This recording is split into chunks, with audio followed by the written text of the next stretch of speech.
صباح الخير يا حبايبي. يا جماعة خلاص اتعودوا عليا بدي. وملكوش دعوة خالص بكده بالمنظر ده وانا لسه صاحية. بس اتعودوا عليا بدي عشان بجد الجو برد بقى برد، اللي هو برد برد ما يستحملش خلاص بقى. اللي هو انا لازم اخد احتياطاتي كاملة. ببص لسه بلبس الجاكيت، وانا بلبس الجاكيت قلت اكلمكم. المهم، انا النهارده كان المفروض انزل الصبح بدري علشان اجيب مكنه التوست نازله، اللي هي ماركه شفر، نازله في يوزبير سوبر ماركت يعني زي بيم كده، نازله ب 600 ليره. وانا كان المفروض انزلها الساعه 9 الصبح، بعدين جالي شغل زي ما انتم شايفين كده ورايا، فمعرفتش انزل خالص. ما صحيتش اصلا يعني في الوقت ده، ولما صحيت كنت خلاص قعدت اشتغل. ف بتاع ده. فدلوقتي بقى نازله الساعه كام؟ دلوقتي الساعه 12 لو لقيتها ان شاء الله. فهنزل وافرجكم كده معايا. لازم ايه وانا نازله اعمل نفسي كويس. بصوا دي بيجامه، بس برضو انا هلبس الجاكيت على البيجامه. انا بفرح كده، انا بطمن كده. بحس ان انا كده مؤمنه اكتر، عشان لو لبست حاجه دلوقتي هتبقى حاجه ساقعه، فالبيجامه سخنه انا نمت بيها. شايفين الذكاء؟ يلا بينا. بقى ايه، لسه نازله دلوقتي. بس المرة دي بقى مش بنزل من منزل اللي هو الناحية التانية اللي نزلت منه المرة اللي فاتت. المرة دي بقى بمشي قدام كده شوية عشان ينزلني على يوزبير وفيلا على طول. منزل كده ايه مختصر. انتوا يا جماعة معايا هتحفظوا منطقة البيت.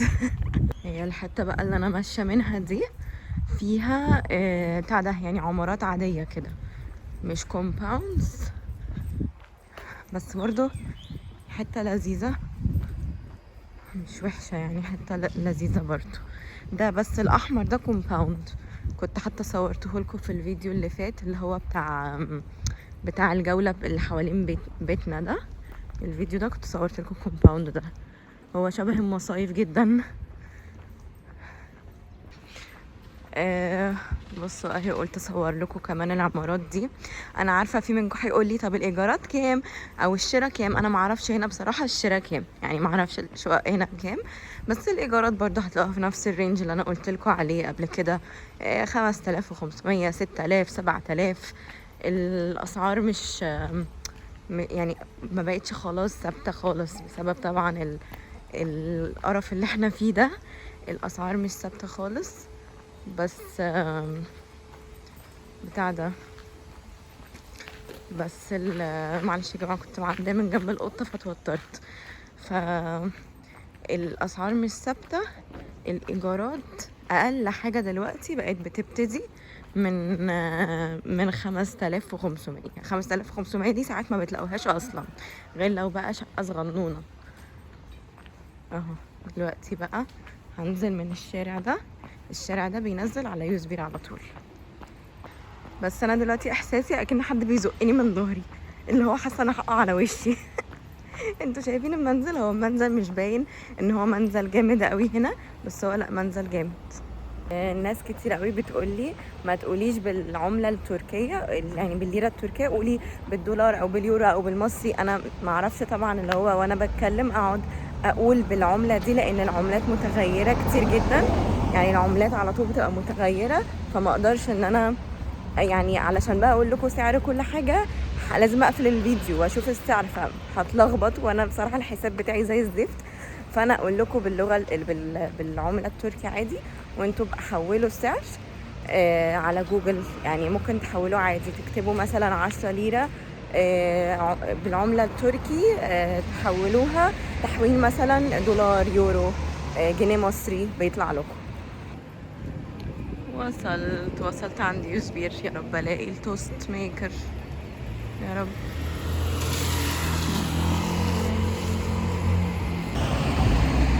ما لقيتهاش يا جماعه. الراجل قال لي اصلا هي ما جاتش، يعني ما جاتش في ماركت ولا يوزبير جات فيه. مش عارفه بقى بيقولوا لي الحقيقه ولا هي خلصت ولا ايه، بس اتضايقت جدا، احبطت، اعمل ايه؟ دخلت بيم دلوقتي، قلت اجيب الصابونه دي. الصابونه دي ترانسبيرنت كده، ممكن تاخدوا بيها دش او كده، فحلوة، نازلة ب27. 27 ونص. هي بره بتبقى اغلى. قررت اني اروح ماركت يوز بير تاني. هو تحت شويه كده بس برضو قريب مننا، يعني ممكن اروح عادي. يمكن الاقي هناك، انا قلت للراجل ممكن الاقي هناك، فقال لي لا ما اظنش، بس برضو ما بضمنهمش بصراحه، فهروح واشوف بنفسي. ما لقيتهوش برضو يا جماعه، يعني في منزلين مكنسه ومش عارفه كاتل وحاجات كتير، حاجات تانية، مكنه وافل، وبرضو مش موجود البتاع. يعني عملت سكان كده بعناية بسرعة وبرضو مش موجودة. اتضايقت الصراحة، اتضايقت.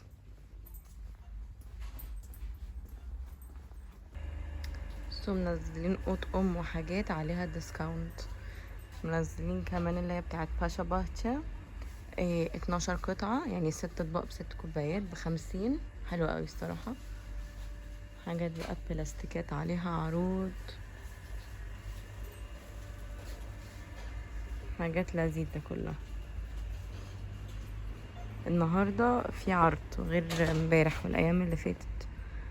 اول مرة الاقيهم حاطين الحاجات اللي كانت نازلة قبل كده حاطينها في ديسكاونت. طلعت الست قالت لي النهارده في مشكلة في المكان، يعني في المنطقة كلها مش كل الحاجات اللي في العروض جت، والمكان التوست ما جاتش خالص. يا جماعة حظي معروفة. بس هروح بقى. بعمل لك النهارده محشي يا حلوه.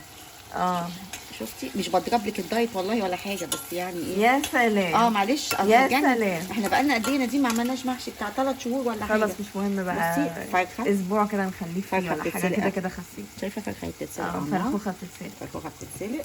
البصل اهو بصي محطوط. انا ما بحبش اعمله ني الحقيقه، كل واحد بيبقى ليه طريقته، بس انا بحب اعمله ايه، بيبقى البصل متدبل كده وهيبتدي يتلون، ابتدي احط الايه التوابل. تمام. فايه بحط التوابل، هو هيبتدي يتلون عشان هي كمان تطلع ريحتها. تمام. هنعمل محشي ورق عنب يبقى كثير من السماق. لازم طبعا سماق عشان المزازه بتاعته، عشان المزازه، وكده كده بنعصر ليمونه كمان. تمام. فاهو كده سماق. تمام. وبعدين بصوا انا قلت اصور لكم بصراحه ده عشان في ناس كده بتقعد تقول لي خليها تطبخ، خلي مامي تطبخ. كمون. فقلت احط لكم سامعاني؟ كمون. ماشي. بعد السماق كمون وشويه كزبره، اللي انا طبعا دايما بعملها كده، معلقتين برضه صغيرين، يعني ليا معلقه صغيره من معلقه الشاي. ماشي. تعرفي تكتبي بقى الحاجات دي واحطها تحت الفيديو ان شاء الله. ماشي. وبعدين عندك بابريكا. تمام. وملح وفلفل. بنحب احنا الفلفل شويه زياده. طبعا لازم تعرفي ان الايه، ان التوابل دي اختياري ونسبتها وكميتها على حسب كل واحد. بعدين هنحط شويه ملح. اوكي. هما معلقتين يعني تقريبا، برضه هي معلقه الشاي يعني صغيره. وبعدين هحط ايه، ست بيحبوه بس انا بحبه. هنحط مكعب ماجي كمان اهو كده. قولي تاني عشان كنت وقفت الفيديو. وبعدين هنحط مكعب ماجي. في بعض الناس مش بتحبه، بس انا الحقيقه ايه بحبه مع المحشي.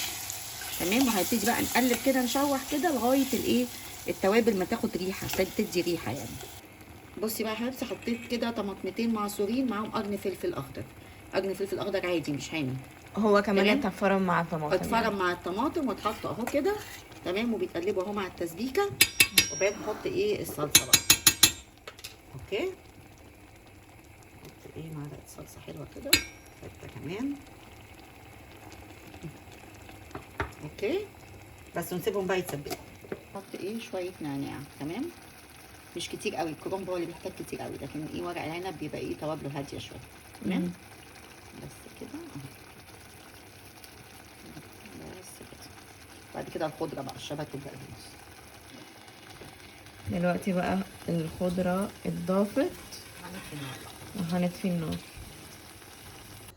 بصي شوربه الفراخ نضيفه ازاي يا حبيبي، مفيش بقى ريم على الجوانب، مفيش اي حاجه، وده طبعا لشده تنظيف الفرخه.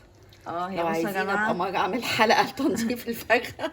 مامي بتعمل يعني بجد بتعمل سكراب للفرخه. سكراب هي من نوع الناس اللي هي آه. بتمسك الفرخه، يعني اي حد ممكن يعملها عادي، اللي هو ما لا. بتاخدش تلت لا شوفي ساعه. الشوربه لا هي بتقعد فيها 40 دقيقه مثلا، مثلا علشان بتبص بقى ان ديتيلز، تحس انها هتمسك العدسه مكبره مثلا ايوه، كمان ما انا شويه. ببقى تقريبا هعمل كده، بفتح بجد؟ النور وملقاط معايا مش حاله بقت حاله نفسيه انا نفسيه. عندنا. بس بصي الشوربه عامله ازاي يا حبيبي، يعني ما فيش المرحله بتاعت ان انا بشيل الريم وارميه، ما فيش اصلا حاجه بتطلع. فانتوا لو عايزين لو حد مثلا، لو حد طبعا فعلا النقط بيهتم، السوداء دي فلفل اسود. لو حد فعلا بيهتم بالتنظيف بتاع الفرخه او عايز يعرفه، ممكن اعمل لكم فيديو كده يكون لا هي كل الناس تهتم بتنظيف الفرخه، لو حد لا بيهتم ان هو يعرف طريقه جديده. بصوا، اصل في الناس هنا مثلا في تركيا ما يعني مش ما بيسلخوا مش الجلده وخلاص، حاساهم، او مش مش حاساهم بيهتموا بالتنظيف اه ده. اه وبعدين معظم الفراخ او كده ممكن تلاقوا فيها كام ريشه، ومش بيفرق معاهم عادي، بس احنا بيفرق معانا. احنا بيفهماني جدا. بس هنا بقى بصوا الرز، خلاص احنا حطينا الرز على الخلطة، وملناش دعوة طبعا بالبوتاجاز، ده حاجة لا عادية جدا. البوتاجاز ده الواحد منهار. هو بيطبخ البوتاجاز ده الزفت. يتنضف في الاخر لانه بينهار مني. المحشي اتعمل اهو الحمد لله.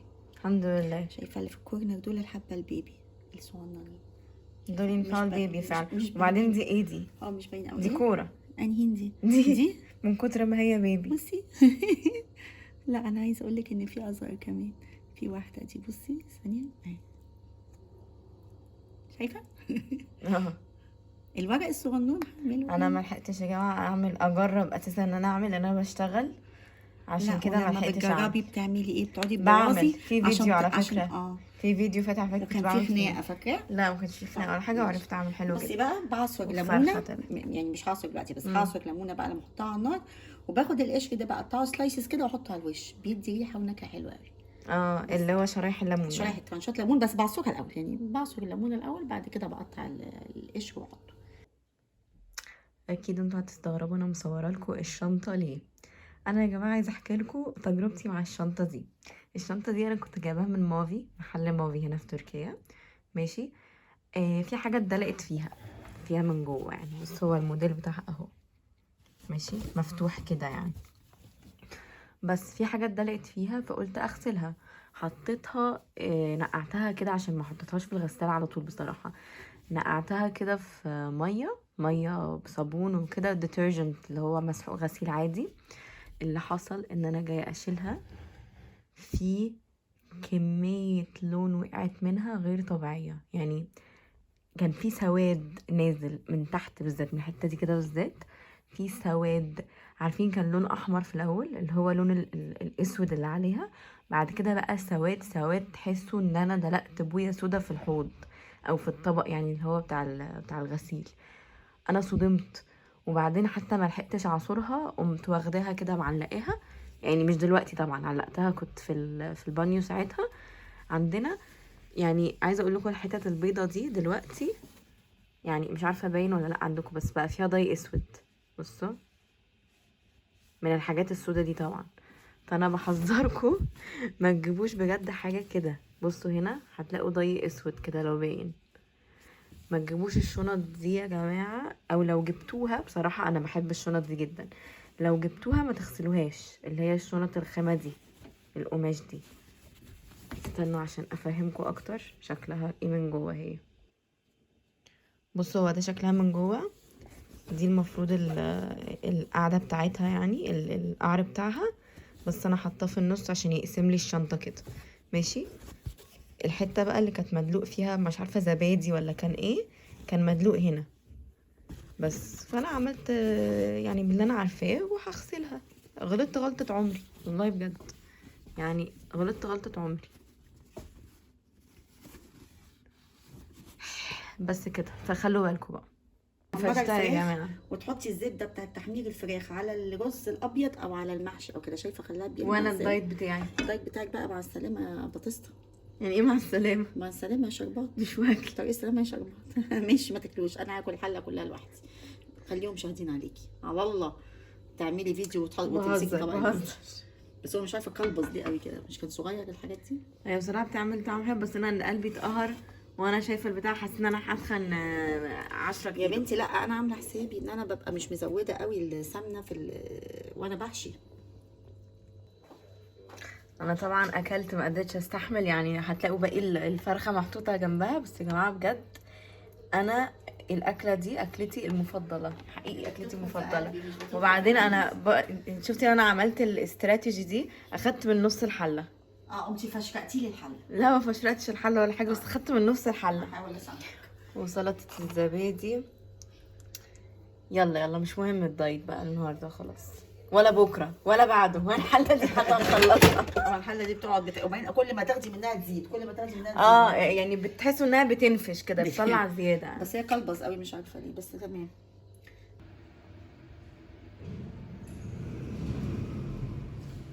Kim geldi? Mingi. Merhaba. Merhaba canım. Niye aşağıda bekletiyorsun beni? Çay yapıyordum. زغزغي بقى، هيجي شايل ايديه تيجي انت مصوره. Sana göre. Tamam tamam. Birisi bir şey yazdı bana. Ne yazdı? Sezgin bir tek o Türk erkek olarak yani gülüyor. Allah Allah. Başka gülen Türk erkekleri görmedi. Niye? Hep gülerler ya. Ama Yok. Türk erkekleri ilk başta ciddidir. سيدي كلام عليك يا Evet. بنتي. Fatih min fok. ما بيتكسك يا ماما. Başladım. Niye başladın? Çekiyorum seni. Era uyku deme. Era uyku. Ya Sezgin. Era uyku fi. Tamam. Ku vak vak vak ku.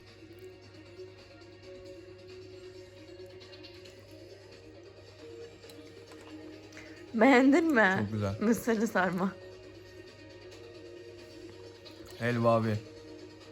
Başka bir şey de. Ne diyeyim? Tamu helu. Ne? Tamu helu. Tamu hello. Tabii canım. Tamu hello. Hadi bir daha tamu hello yapalım. Bir daha tamu helu yapalım.